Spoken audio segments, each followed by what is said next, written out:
Assalamualaikum warahmatullahi wabarakatuh. Kembali lagi dalam pembelajaran IPS. Sebelum memulai pembelajaran, mari kita berdoa bersama-sama. Berdoa dimulai. Selesai. Ada yang masih ingat pembelajaran kemarin kita membahas apa? Ya, benar sekali. Kita telah membahas tentang pasar dan harga. Untuk pertemuan kali ini, kita akan membahas masih di bab 3, yaitu tentang peran iptek dalam kegiatan ekonomi. Peran iptek dalam kegiatan ekonomi. Nah, tujuan pembelajaran kita hari ini, murid dapat menjelaskan peranan iptek dalam kegiatan ekonomi. Kita dalam belajar tentang iptek dalam kegiatan ekonomi,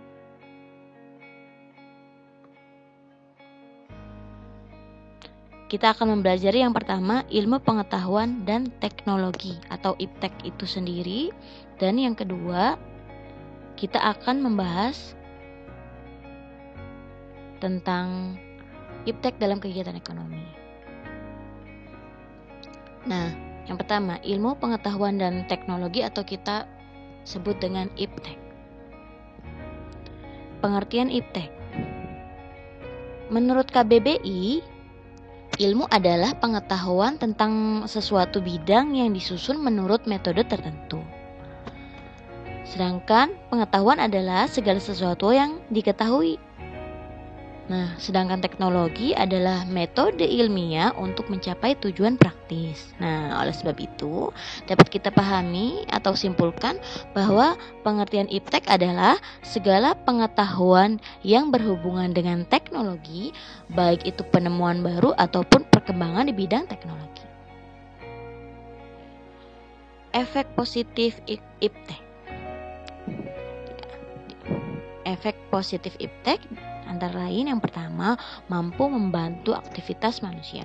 Dengan adanya perkembangan iptek saat ini, banyak aktivitas kita yang telah dimudahkan, seperti halnya alat-alat kebutuhan rumah tangga yang semakin mudah atau alat-alat belajar yang semakin mudah.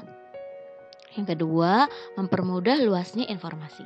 Nah, dengan adanya perkembangan iptek, kita semakin mudah untuk mendapatkan informasi ya Kak ya. Bisa dari internet, dari media sosial, udah banyak dari artikel-artikel juga. Banyak informasi yang bisa kita dapat. Yang ketiga, bertambahnya pengetahuan dan wawasan. Dengan banyak mudahnya kita mendapatkan informasi, itu juga akan memudahkan kita dalam menambah ilmu pengetahuan dan wawasan. Jadi belajar itu nggak harus kita ke sekolah atau ke perpus, kita bisa belajar dari rumah melalui gadget kita. Yang keempat, kegiatan belajar tidak harus bertatap muka ya. Yang sedang kita lakukan ini, walaupun kita tidak bertatap muka, tapi kakak bisa mendengarkan dan memahami materi yang ibu telah jelaskan. Selanjutnya, efek negatif iptek. Nah, setiap hal itu pasti memiliki dua sisi, pasti ada baiknya dan juga ada buruknya. Nah, untuk iptek sendiri dampak negatifnya yang pertama, membuat orang cenderung malas. Kenapa sih kok bisa kita malas? Karena kita mendapatkan banyak kemudahan, jadi pasti lebih malas. Coba sekarang ada nggak yang masih mau jalan kaki kalau misalkan keluar rumah? Enggak kan, karena sudah banyak kemudahan-kemudahan ya. Banyak ada mobil, ada motor, transportasi umum juga udah mulai banyak. Jadi jarang sekali orang yang mau jalan kaki. Jadi walaupun dekat, ada motor, bawa motor aja. Nah itu ya, jadi cenderung malas gitu. Yang kedua, mempengaruhi pola pikir. Nah maksudnya di sini mungkin pola pikir gitu bisa baik kalau kita mendapatkan hal yang baiknya ya. Namun efek negatifnya, jadi pola pikir kita itu kayak menggampangkan, gampang. Sekarang sudah mudah kok, ya gitu. Jadi lebih ke meremehkan sesuatu. Yang ketiga, merusak moral. Nah, dengan adanya kemudahan untuk mengakses, nah akses ini kan ada hal yang buruk juga. Kita bisa mengakses dalam tanda petik hal-hal yang gak baik Nah, itu juga bisa merusak moral. Makanya kita gunakan iptek ini dengan sebaik mungkin. Jangan sampai kita menggunakannya dengan cara yang salah. Yang keempat, menghilangkan budaya tradisional. Kenapa sih bisa hilang? Karena dengan masuknya budaya baru di Indonesia membuat kita akhirnya tidak kurang mengenal budaya kita sendiri. Padahal sebenarnya iptek juga bisa kita gunakan untuk melestarikan budaya kita. Cuman akhirnya tertutup ya, karena kita lebih fokus banyaknya melihat budaya-budaya dari negara luar. Yang kelima, menimbulkan kerusakan alam. Nah, ini berkaitan tentang teknologi industri ya, dimana ketika kita industrinya makin luas, makin mudah untuk melakukan produksi, sedangkan sumber daya alamnya itu dari alam kan, maksudnya bahan-bahannya dari alam. Semakin mudahnya untuk melakukan produksi, nah akhirnya alam semakin terkeruk, bisa jadi eksploitasi alam gitu, akhirnya terjadi kerusakan. Oke, yang kedua tentang peran iptek dalam menunjang kegiatan.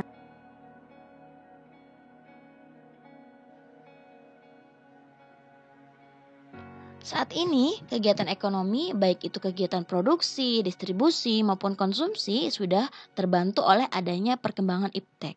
Beberapa contoh dari adanya perkembangan iptek di bidang ekonomi seperti sudah banyaknya supermarket, adanya jual beli online, adanya ekspor dan impor, serta banyaknya mesin ATM. Nah, di balik perkembangannya ada beberapa dampak positif dan negatif yang kita. Nah, berikut ini beberapa dampak positif perkembangan iptek dalam kegiatan ekonomi. Yang pertama, kegiatan produksi barang dan jasa menjadi semakin cepat dan mudah karena tenaga manusia sudah digantikan oleh tenaga mesin. Yang kedua, banyaknya lapangan pekerjaan baru yang dibuka seperti driver atau ojek online. Nah, yang ketiga, kegiatan distribusi barang menjadi semakin mudah dan cepat. Dan yang keempat, perusahaan bisa mendapatkan keuntungan yang Oke. Sementara itu, berikut ini beberapa dampak negatif dari perkembangan iptek dalam kegiatan ekonomi. Yang pertama, jumlah pengangguran semakin bertambah. Yang tadi ya, kita keuntungannya mudah karena banyak alat-alat produksi. Sedangkan ketika manusia digantikan oleh mesin, itu akan menimbulkan pengangguran. Yang kedua, polusi semakin bertambah baik lewat limbah darat maupun laut ataupun udara. Semuanya terkena polusi dengan banyaknya pabrik-pabrik. Yang ketiga, sumber daya alam juga semakin lama akan semakin habis karena dorongan untuk terus berproduksi dengan adanya kemudahan-kemudahan yang diberikan. Nah, berikut ini adalah beberapa peran dari perkembangan iptek dalam kegiatan ekonomi. Yang pertama, dalam kegiatan produksi, yang kedua dalam kegiatan distribusi, yang ketiga dalam kegiatan konsumsi. Nah, dalam kegiatan produksi, iptek berkaitan tentang kemajuan mesin-mesin produksi yang mempercepat proses produksi. Selain itu pula ada teknologi produksi pangan seperti mesin pembajak sawah, mesin menanam padi, hingga bidang pembuatan bibit yang unggul. Nah, selain itu, kemajuan teknologi akan meningkatkan produktivitas industri, ya, karena mesinnya sudah canggih, akhirnya produksi akan semakin mudah. Lalu investasi dan reinvestasi akan teknologi produksi akan berlangsung secara besar-besaran dan akan meningkatkan produktivitas ekonomi dunia. Dalam bidang distribusi, iptek akan mempermudah pemesanan hingga pengiriman barang. Barang dari produsen akan lebih mudah didapatkan oleh konsumen dengan cepat dan dengan biaya. Nah, kemajuan teknologi seperti traffic atau pelacakan barang melalui teknologi GPS membuat pembeli dapat mengetahui pesanan ada di mana tanpa kehilangan pesanannya. Saat ini banyak lembaga atau perusahaan ekspedisi yang banyak memberikan kemudahan bagi pembeli atau konsumen. Ya kan contohnya ekspedisinya kayak JNT, JNE, Si Cepat dan yang lain. Oke, dalam kegiatan konsumsi, teknologi membuat konsumen mudah mencari dan memesan barang. Pembeli bisa memesan dari rumah tanpa harus datang ke tokonya dengan secara online. Selain itu, pembelian bisa melalui transfer ya. Jadi antar bank itu tinggal transfer dan apalagi sekarang ada m-banking memudahkan kita. Bayar hanya cukup klik di gadget kita. Yang kedua, pembeli dapat mencari barang dari seluruh dunia tanpa batas wilayah melalui media sosial atau e-commerce. Dan begitupun dengan penjual. Penjual dapat menjual barangnya ke seluruh dunia. Nah, ini merupakan Kalian kalau beli sosis di supermarket pasti udah ada plastiknya gitu kan guys? Nah ternyata untuk ngebungkus daging sosisnya itu bukan pakai cara manual, tapi pakai mesin kayak gini nih. Pasti udah ada plastiknya gitu kan guys? Nah ternyata untuk ngebungkus daging sosisnya itu bukan pakai cara manual, tapi pakai mesin kayak gini nih.